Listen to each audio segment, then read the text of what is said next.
The offspring from alien Romulus is pretty much a blend of xenomorphs, humans, and aliens. It has such proboscis, metallic skeleton, and acidic blood of an alien, the strength and height of an engineer, and all these features were wrapped around by an innate human-like curiosity. But the most striking feature about the creature is its resemblance to an engineer or a space jockey from Ridley Scott's latter movies. If you did not know, engineers are essentially considered to be the creators of humans and even xenomorphs, but yeah, they don't like xenos or humans. In fact, the comics tells us that they have a beef even with predators. So we thought this was the perfect opportunity to bring you all 10 most intriguing and fascinating engineers ever portrayed in movies and beyond. So without further ado, let's begin. Before we go into our explanation, we have a very small request. If you like our content, please support us by subscribing to our channel. This is a small click for you, but for us it means a lot. Thank you, and let's begin. This is gigantic. Ancient space jockeys. Space jockeys themselves are pretty mysterious, but the ancients are presumably one of the most mysterious of them all. Barely understood and lost to time, these massive beings were once part of a biomechanical city, almost like they were grown from the city walls and kind of fused into a single living organism within the city itself. This reminds me of this planet from one of the Fire and Stone stories, where a lack of black goo turned the planet into a living organism. Anyway, what we do know is that they had humanoid shapes, elongated heads, super huge in size with encrusted bodies, and 2 spindly arms. Their skeletal remains shed more light though. So the carcass of ancient space jockeys revealed that they lacked fully developed jaws and legs, but had these massive pelvis bones. A web of tubes was integrated into their bodies, one of which ran straight across their chests and into their jawless mouths. As for their history, it's mostly just speculation. Some think the ancients created the xenomorphs for a specific purpose, while others believe their moon fell victim to an invasion and the Xeno city got overrun by xenomorphs that adapted to the ancients' unique physiology. One of these unfortunate beings was overtaken by a massive facehugger variant and ended up with a chest burster erupting from its chest, which could have been the end for the rest of the ancients in the city. Fast forward nearly a millennium, and miners stumbled upon a long-lost Xeno city. A character named Marlowe became completely obsessed with unraveling the secrets of this eerie biomechanical metropolis and its long-dead residents. In 2198, a squad of colonial marines ventured into this Xeno city looking for a girl named Cassandra. What they found instead were the fossilized remains of the ancients scattered across city walls and pillars. But their real nightmare began when they encountered Titan, a gigantic xenomorph born from one of the ancient citizens. Titan quickly turned their mission into a fight for survival, killing Stern and Martinez before Mako and Cassandra managed to escape thanks to some last-minute help from Harbor. A nuclear blast later, the city and the last remnants of the ancients were most likely obliterated. The original space jockey, aka the pilot. The pilot, often called a space jockey, was the unfortunate soul behind the wheel of the engineered juggernaut that crash-landed on the moon LV-426, only to meet a grisly end thanks to a xenomorph chestburster. His body, which was fossilized but nearly well-preserved, was stumbled upon much later by the crew of the USCSS Nostromo. Sometime before 2122, the pilot's ship crashed on LV-426 while hauling a deadly cargo, xenomorph eggs, also called the ovomorphs. The pilot got impregnated by a chest burster, and knowing what was coming, activated a warning beacon to keep others from sharing his fate. But as fate would have it, the chest burster did its thing, killing him on the spot. Later, the pilot's remains were found by the crews of 2 different ships, the USCSS Nostromo and USCSS Anesidora, in the years 2122 and 2137 respectively. Both were drawn to the ship by the very beacon meant to scare them off. Actually, it was stupid of the engineer to activate the beacon. I mean, it's like attracting more attention, right? Anyway, while the Nostromo crew left the beacon running, the Anesidora crew finally shut it down. Thankfully, there's been some debate over what the pilot actually was. Given the size difference between him and the race known as the engineers, some xenobiologists think he wasn't an engineer at all, but rather some other creature that the engineers used as a template for their tech. However, Alien Romulus pretty much confirms the relationship between Ridley Scott's original Alien movies and his 2 prequels, so it is safe to assume that the creature seen in the Juggernaut was actually an engineer. Behind the scenes, the pilot was almost cut from the movie Alien altogether. The set design was a massive 26-foot-tall piece crafted from steel, wood, plastic, and styrofoam. It was expensive to build and only appeared in a brief scene, which led to 20th Century Fox to pressure the director Ridley Scott to ditch it. But Scott stood his ground and argued that the pilot was crucial to elevating the movie beyond a typical B-movie, and eventually the studio gave in. In a clever bit of filmmaking, children, including Scott's own sons, were used to play the Nostromo crew in some shots, making the set look even larger. The pilot was almost set to return in James Cameron's sequel, Aliens, but budget constraints led to the scene being scrapped. Originally, a rescue team responding to Annie Jordan's distress call was supposed to find a pilot buried in volcanic debris before getting attacked by facehuggers. An original script for Prometheus. Titled Alien Engineers, the pilot played a major role. Revived by David aboard the Juggernaut, he was on a mission to unleash xenomorphs on Earth, but met his end when a chest burster erupted from him just as he tried to leave LV-426. His ship crashed, setting the stage for the events of Alien. However, when the script was reworked, the pilot character evolved into the last engineer. It's in my nature to keep busy, I suppose. The pathogen took so many... Planet 4 Peasant Space Jockeys. Planet 4, one of the 5 planets orbiting an ancient star in Sector 87, was a place with 2 small moons and an atmosphere similar to Earth's, with 19.5% oxygen, 79.4% nitrogen, breathable for humans. This planet had its own thriving ecosystem until David arrived and unleashed the deadly chemical A03959X.91, 15 pathogen on the engineer's city. This destruction wiped out all non-plant life, either exterminating it completely or turning it into breeding grounds for horrifying hybrid creatures like the neomorphs. Before David's catastrophic experiment, Planet 4 was home to at least 1 city of engineers, but after the pathogen spread, the planet transformed into a breeding ground for new horrors. Neomorphs, spawned from airborne spores released by mutated egg sacs, became a dominant species. David didn't stop there. He went on to create ovomorphs, containing facehuggers, which led to the emergence of the Praetomorphs, making Planet 4 a nightmarish world teeming with deadly creatures.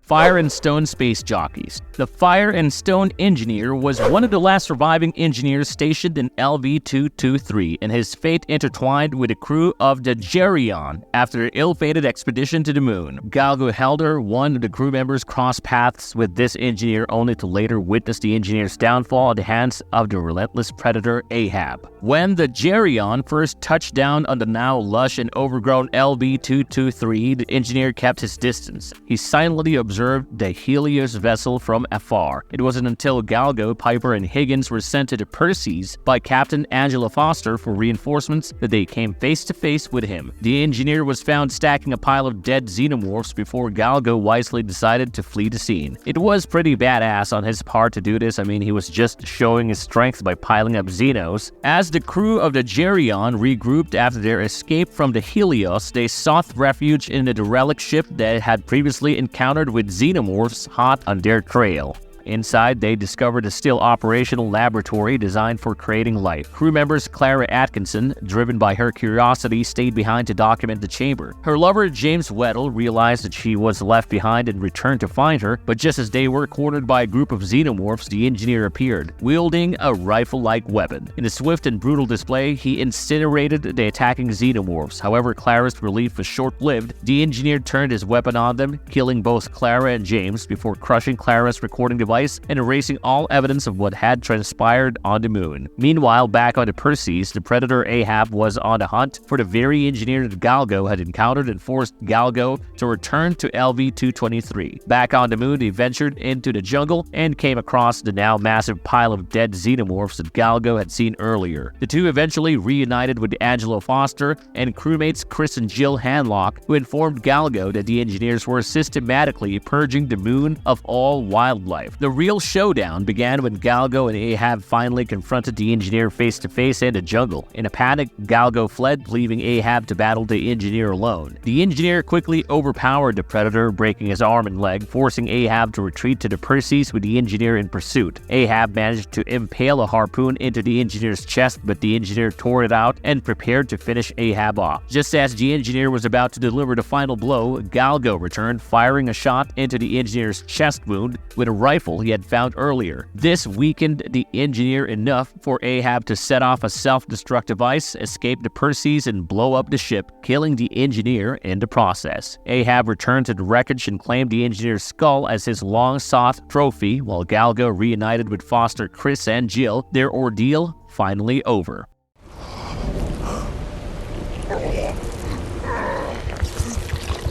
The Sacrifice Engineer. When the engineers visited a new planet, presumably Earth, one of their own was chosen by the elders for a sacred ritual of sacrifice. This engineer would be the key to seeding life on the planet. Standing over a waterfall with a massive ship looming overhead, the engineer removed his cloak and prepared for his fate. The elders handed him a vessel filled with the black goo pathogen, which he drank without hesitation. Moments later, his body began to dissolve. The reaction was so intense that his body broke down at the molecular level. As he collapsed into the waterfall, his DNA spread through the water, kick-starting evolution of that world and setting the stage for life to flourish. This powerful scene was actually taken from an ancient mythology, that of the story of Gesh-2-E, a minor Sumerian and Akkadian god of intelligence. In that legend, Gesh-2-E was sacrificed by the greater gods and his blood was used to create mankind. The engineer's sacrifice mirrors this myth, with his own body giving rise to new life. Alien Apocalypse, Giant Space Jockey. In Aliens Apocalypse, the Destroying Angels, the Space Jockey, also known as the Giants, is one of the most powerful and interesting of all space jockeys. The tale follows troop rescue and recovery hired by the Yeholgod Institute to find Dr. Lucien Keitel, who vanished after discovering a derelict ship filled with advanced alien technology. Keitel is eventually found on a distant planet, hiding in an ancient city built by the Space Jockeys. He reveals that a wave of cosmic destruction swept through the galaxy billions of years ago and wiped out civilizations, including the Space Jockeys, whom he refers to as the Giants. This annihilation was caused by the aliens, which Keitel believes to be a divine force of extinction. Keitel's descent into madness is marked by his belief that the aliens are a form of divine retribution, a recurring apocalypse destined to strike again. His crew, driven by this belief, sacrificed themselves to become hosts for the aliens, which Keitel views as granting them eternal life through their transformation. The climax of the story comes when Keitel leads a troop to the last surviving space jockey, who has sealed itself in cryosleep for billions of years, hoping to outlast the alien threat. This ancient being is the sole survivor, as the other giants who entered the aeonic slumber with it eventually perished. Keitel's ultimate goal is to convince humanity of the impending doom, using the space jockey story and his research as proof. The story draws parallels with Prometheus, particularly in the portrayal of the space jockey as an ancient, powerful race whose technology and tragic fate are deeply intertwined with the aliens. Aliens Outbreak Space Jockey. In Aliens Outbreak, the space jockey took on a wildly different appearance from its predecessors. This time around, he was sporting one of the most unusual designs in the series, and quite frankly, it was an abomination. This version of the space jockey hovered above the ground, clad in a spacesuit that was far from intimidating biomechanical aesthetic of the original. While its upper body retained some of the classic space jockey features, its legs were bizarrely designed and resembled horse hooves encased in rubber boots. The overall look resembled Watto from Star Wars rather than the iconic creature envisioned by H.R. Giger. Despite the odd design, the space jockey was essentially a good guy, as it helped a bunch of colonial marines. Using advanced laser weapons, it helped them decimate a swarm of xenomorphs. Unlike its brethren, this version was able to communicate telepathically and shared thoughts with Billy, the main character in the Earth War trilogy. Through her telepathic connection, Billy learned that this space jockey was a friend of the original one seen in Ridley Scott's Alien. Life and Death Space Jockey. The Life and Death engineer was first encountered by the United States Colonial Marine Corps on the planet LV-797, also known as Tartarus. This engineer had been in stasis with his juggernaut ship for an unknown period, sealed inside a sarcophagus-like chamber. His ship, likely crash-landed on Tartarus, remained dormant until a squad of Colonial Marines following a skirmish with a clan of predators managed to board the vessel. The Marines' synthetic singer unintentionally triggered the engineer's awakening during the battle with a cracked-tusked predator. As the sarcophagus was damaged, the engineer soon proved that he was far from friendly. When one Marine Indelicado tried to make peaceful contact, the engineer crushed his head, showing no hesitation or remorse. The Marines realized their weapons were ineffective and retreated, leaving the engineer to reclaim his ship and set course for the moon, LV-223. Upon arrival at LV-223, the engineer entered an ancient temple and awakened a second engineer from stasis. This new engineer was given a mission to hunt down the remaining Marines and eradicate all life on the moon. The first engineer, now armed with 2 ampules of the deadly black goo pathogen, prepared to continue his mission of destruction. The Marines, alongside their new allies, devised a plan to escape the moon. Sergeant Roth and his team aimed to seize the derelict ship, while Galgo and the Yautja elder Ahab distracted his second engineer. However, the plan faltered when the first engineer noticed Roth and retaliated, forcing him to return to the ship. Inside, the derelict humbled Foster and Singer discovered that the engineer had gone back into cryostasis. They quickly figured out that he had set the ship's course for Earth, intending to unleash the black goo to annihilate humanity. Foster woke the engineer and immediately detonated a belt of grenades, obliterating him and preventing the impending disaster.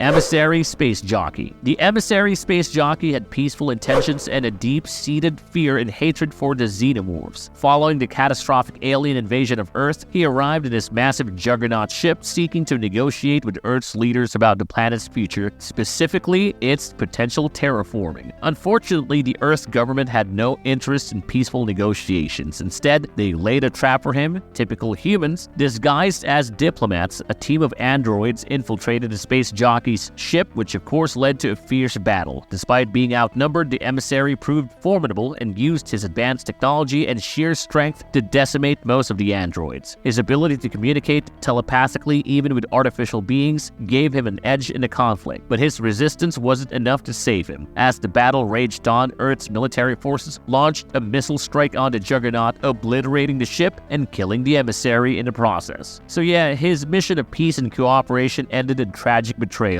which silenced one of the few space jockeys who sought a different path from their species.